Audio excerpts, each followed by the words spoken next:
Early in the morning, you have to drink hot water with fresh lemon. So you have to squeeze the lemon like this. So early in the morning, you have to drink every day, or every day you have to drink water with hot water with fresh lemon. Only this one, only. Squeeze it so that the juice will appear.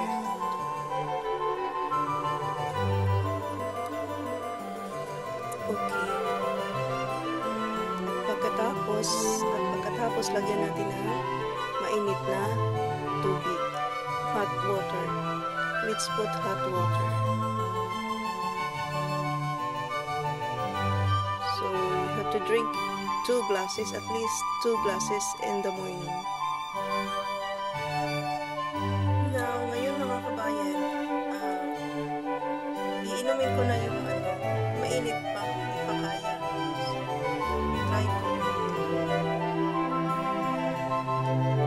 Kagigising ko lang kasi. Kaya ganito ang ganito ang wala akong lang.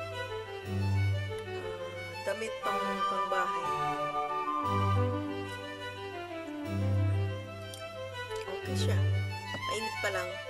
So, saka ko na siya inumin pag medyo kaya ko nang inumin. So, magagawa ako ng challenge na no rice talaga. Tapos, puro lang siya mga fruits at saka vegetables. Ang iinumin ko, parsley at saka celery. Meron ako dito. Ito yun. Ito yung parsley. So, gagawin ko siyang juice. So, samahan ko siya ng cucumber. So, at saka celery. Meron akong nabiling celery. Ang mahal ng celery. Mahal kasi ang celery. Pero kaya siguro bilhin doon sa atin. Magkano ang bili ko? 5.40 dirhams. So, dito sa Dubai, 5.40 dirhams. So, magkano na yun? Mga nasa almost 70. Ito lang siya. Ilang lang siya. Ilang stock lang. Isa, dalawa, tatlo, apat, 5. Yung pang-5 is maliit. Ito yung celery. So, mamaya gagawa ako para gagawin kong pagkain ko kasi nagbibigay ito ng energy. Pati yung dahon ng parsley nakakapagbigay ng energy. So, nakakawala ng craving sa pagkain ng masasarap at saka hindi ka nagugutom agad. Kaya ito, first time kong mag-try ang celery. So, at saka i-mix ko silang dalawa. So, pero itong isang bunch ng parsley, ang gagawin ko nito, tanggalin ko itong mga dahon. Ang dahon lang ang anuhin ko kasi mahirap naman pag ito. Kasi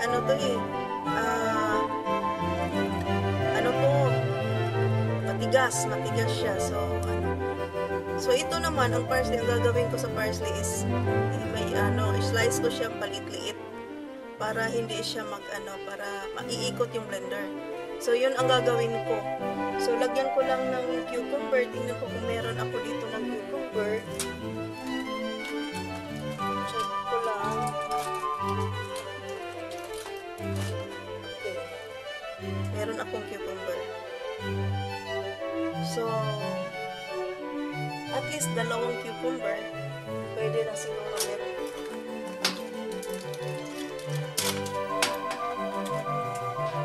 Ito. So, ngayon, sa ngayon, iinom muna ako ng fresh lemon. So, kasi maraming mga health benefits ang hot water with lemon. So, number 1, unang-una is vitamin C. So, saka na to, mamaya gagawin ko pa to.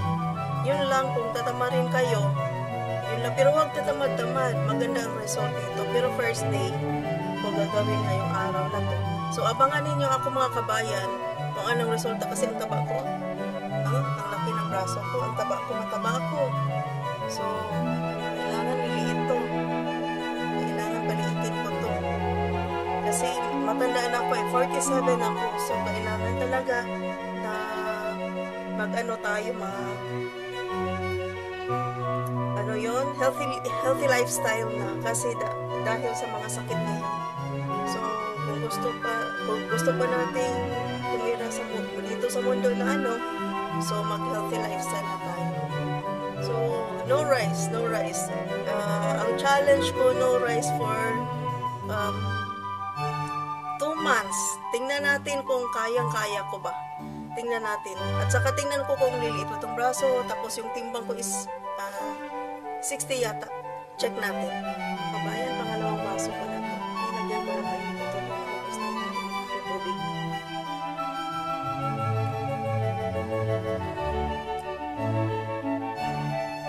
Hindi na masyadong maasim kasi naubos ko na sa kanina. Bigyan ko lang siya.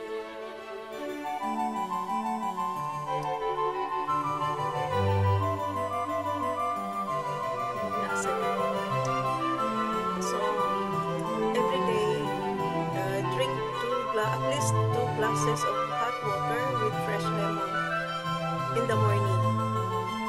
Tapos, kada inom ninyo sa araw-araw, sa kasunod na, pwede naman normal na tubig na lang. Normal na tubig or hot water lang. So, huwag yung malamig. Kasi, nakaka-freeze sa loob ng kinakain natin yung malamig na tubig. So, hindi siya healthy.